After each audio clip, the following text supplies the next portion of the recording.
So you're thinking about moving to Portugal, but the whole idea of finding a place to live feels, well, a little daunting, right? Don't worry, you are definitely not alone. In this explainer, we're going to break it all down into a super clear step-by-step playbook. We'll turn that stress into a solid strategy. All right, let's get into it.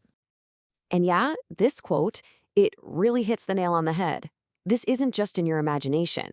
The market, especially in hotspots like Lisbon and Porto, is moving at lightning speed.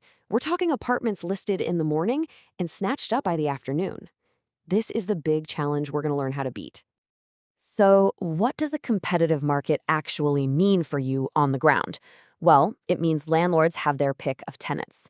You're going to find they often ask for proof of income, a local guarantor, which, is tough when you've just arrived, and sometimes they'll want several months of rent right up front. It's a high bar for sure, but it's absolutely not impossible to clear.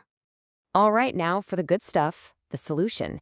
Your first move is knowing exactly where to look. Let's build out your digital toolkit with all the best online resources to get your search started on the right foot. The key here is to attack this on two fronts. On one side, you've got the official portals like Idealista. Think of these as your big, comprehensive libraries of professional listings. But on the other side, you've got Facebook groups. And this is where the real magic can happen. You get real-time leads, advice from the community, and sometimes you can even connect directly with a landlord, which lets you cut right through all the noise. Okay, I really need you to listen to this next part. It is so important. Because the market moves so fast, scammers are out there trying to use that urgency against you. So please remember, I don't care how perfect a place looks online. Never, ever send any money without seeing the apartment in person, meeting the landlord or the agent, and having a signed contract right there in your hand. Okay, so there's no one-size-fits-all plan for finding a home in Portugal. The best strategy, the one that's actually going to work, is the one that's tailored to your specific situation, your budget, your job, and your timeline. So let's break this down into two main scenarios, right? If you're starting fresh or you're on a tighter budget, focusing on finding a room in a shared flat is an amazing way to start. It's way more affordable, and honestly, it's a great way to meet people. And hey, don't just look in Lisbon and Porto. On the other hand, if you're coming in with a solid job or a good remote income, you'll have a lot more options for private apartments, and you should definitely see if your company offers any kind of housing help. But here's a brilliant strategy that works for just about everyone. Start small.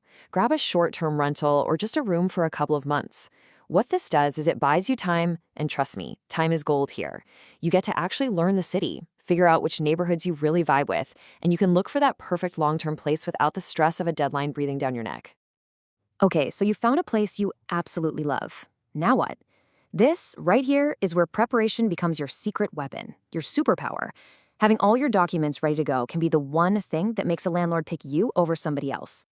Now, here's something you really need to know. The requirements can be different depending on where you're from. If you're a citizen of a CPLP nation, that's the Community of Portuguese Language Countries, you might find some landlords are a little more flexible with the paperwork.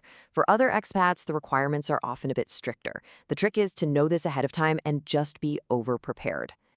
So here's the best way to do that. Seriously, do this right now. Make a digital folder on your phone or your laptop with scans of all these documents ready to go. That way, when you see a great listing pop up, you can send your complete professional-looking application in just a few minutes.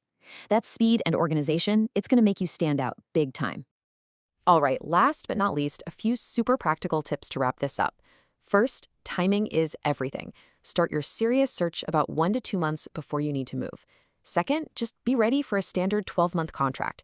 And I'll say it again because it's so important. Starting in a shared apartment is one of the smartest, lowest stress ways to kick off your new life in Portugal. Whew! We have covered a ton of ground, from the best digital tools to your personal strategy and all that paperwork.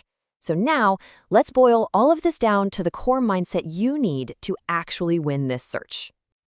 After all the searching, the emails, the viewings, what's the real key to unlocking that new front door and finally starting your life in Portugal? It all comes down to these three things, really. You need patience, because the right place will show up. You need flexibility, because your first home might just be a stepping stone, not your forever home. And most of all, you need preparation, so that when that perfect opportunity finally appears, you are 100% ready to grab it. That, my friends, is how you win the search.